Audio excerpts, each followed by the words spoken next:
महिलाओं को सफ़ेद पानी आना पीरियड के पहले भी आता है, पीरियड्स के बाद भी आता है, ओव्यूलेशन टाइम भी कुछ डिस्चार्ज होता है, महीने के अलग अलग समय पे डिस्चार्ज होता है। लेकिन कई महिलाएं इसको समझ नहीं पाती कि सही है या गलत, और वो कंसीव नहीं कर पाती हैं। तो सफ़ेद पानी का क्या इलाज है और सफ़ेद पानी की समस्या में प्रेग्नेंट कैसे बने। हेलो एवरीवन, स्वागत है आप सभी का यूट्यूब साहिली चैनल में। सफ़ेद पानी स्वाभाविक है, प्राकृतिक है। शरीर में जो डिस्चार्ज बनता है वो आपके शरीर की सुरक्षा के लिए बनता है, और वो डिस्चार्ज आता है वो बिल्कुल सही है। लेकिन कब कब आना सही है और कब आए, कैसा आए, उसके साथ जुड़े और क्या लक्षण हो जिससे कि हमें पता लग जाए कि वो गलत हो रहा है। और ये भी जानना ज़रूरी है कि उसको हम कैसे ठीक कर सकते हैं प्राकृतिक तरीके से, घरेलू उपचार से। सफ़ेद पानी आना एक बिल्कुल सही प्रक्रिया है जो कि आपके निचले अंगों को स्वस्थ रखती है, इन्फेक्शंस को अंदर तक नहीं आने देती, डिस्चार्ज होके इन्फेक्शंस, बैक्टीरियाज को बाहर निकाल देती है। पीरियड के बाद सफ़ेद पानी आना स्वाभाविक है, लेकिन वो क्लियर होना चाहिए, ऑफ वाइट होना चाहिए। हल्की फुल्की स्मेल होती है लेकिन बहुत ज़्यादा परेशान करने वाली स्मेल नहीं होनी चाहिए।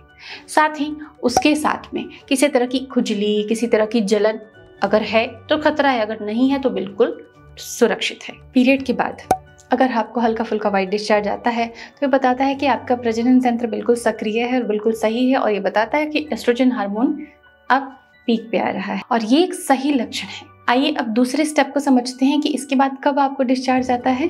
तो पीरियड के कुछ दिन बाद, 3-4 दिन बाद, हफ्ते भर बाद में आपको ओव्यूलेशन का समय आता है, और उस समय आपके शरीर से सफ़ेद नहीं, पानी जैसा बिल्कुल पारदर्शी सा चिपचिपा डिस्चार्ज आता है, जो कि बताता है कि आपके शरीर में अब ओव्यूलेशन होने वाला है। गर्भधारण के 100% चांसेस रहते हैं इस समय, और ये संपर्क करने का उपयुक्त समय होता है। और यह समय भी डिस्चार्ज जो आता है बिल्कुल सही है, ये भी चिंता की बात नहीं है। अब तीसरी बात, पीरियड से पहले वाइट डिस्चार्ज आना क्या प्रेगनेंसी का सिम्टम है? जी नहीं, हमेशा ऐसा नहीं होता। लेकिन वाइट डिस्चार्ज के साथ अगर कुछ लक्षण और जुड़े हुए हो, मैंने अपने कई वीडियोस में आपको ये चीज़ बारीक से समझाई है कि वाइट डिस्चार्ज आना केवल प्रेगनेंसी का सिम्टम नहीं होता है, ये आपके हार्मोन के स्तर में जो कमी और बढ़ोतरी होती है उसको बताता है।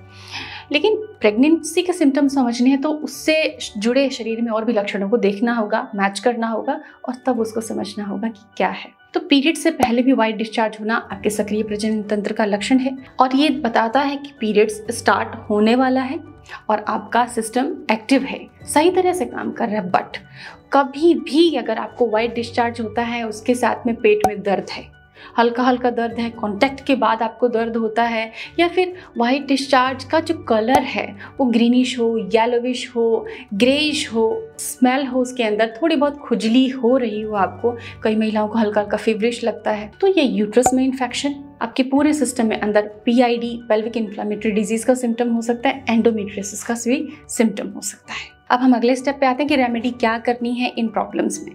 सबसे पहले हमारी रसोई में जो डेली सब्जियां आती हैं वो हेल्पफुल हैं, क्योंकि वो प्राकृतिक तरीके से आपको ठीक कर देती है। इन सब से हटके वाइट डिस्चार्ज कई बार महिलाओं में जो बहुत कमजोरी होती है तब भी वाइट डिस्चार्ज होता है, तो ऐसे में हमें थोड़ा न्यूट्रिशन पे ध्यान देना है। 1 केला डेली लेना है, 1 ग्लास नींबू पानी रोज पीना है, खाने में थोड़ा कर्ड को शामिल करना है। कर्ड पचने में भारी होती है तो उसका छाछ बना लीजिए, बटर मिल्क बना लीजिए। भिंडी का पानी, ओकरा वाटर डेली मॉर्निंग में खाली पेट आप पिए, बहुत अच्छा फर्क पड़ेगा। इसके साथ ही क्रैनबेरी का जूस, क्रैनबेरी बहुत ही फायदेमंद होती है, क्रैनबेरी का जूस भी आप ले सकते हैं, लेकिन ये डब्बा बंद नहीं होना चाहिए। आप ड्राइड क्रैनबेरीज ला सकते हैं, अगर ताज़ा नहीं मिलती आपके पास में तो ड्राइड लाएं, सोक करें, ग्राइंड करें, जूस बनाएं, शरबत बनाएं और उसको पिए। अब एक पाव पैक रेमेडी जो है सुपारी पाक, किसी भी ब्रांड का ले सकते हैं, ऑथेंटिक होना चाहिए। सुपारी पाक सफ़ेद पानी के लिए बहुत असरदार इलाज है, लेकिन मैं ज़रूर कहूँगी कि आप कोई ना कोई मल्टीविटामिन अपने खाने में शामिल करें। आटे में रागी का, ज्वार का आटा शामिल करें, जिससे कि थोड़ा न्यूट्रिशन बढ़े आपकी बॉडी के अंदर, अच्छा न्यूट्रिशन जाए बॉडी के अंदर। इसके साथ आप सुपारी पाक ले सकते हैं। सुपारी पाक दोपहर को खाना खाने के बाद 1 चम्मच और रात को खाना खाने के बाद 1 चम्मच गुनगुने पानी से या फिर गुनगुने दूध से आप ले सकते हैं। कम से कम 1 महीना लें और फ़र्क देखें कितना तेज़ी से फ़र्क आता है। उम्मीद करती हूँ कि अगर आपकी ये प्रॉब्लम है तो अब ये ख़त्म हो जाएगी, क्योंकि आपको सही रास्ता मिल गया है। अपना ख्याल रखें, टेक केयर, बाय बाय।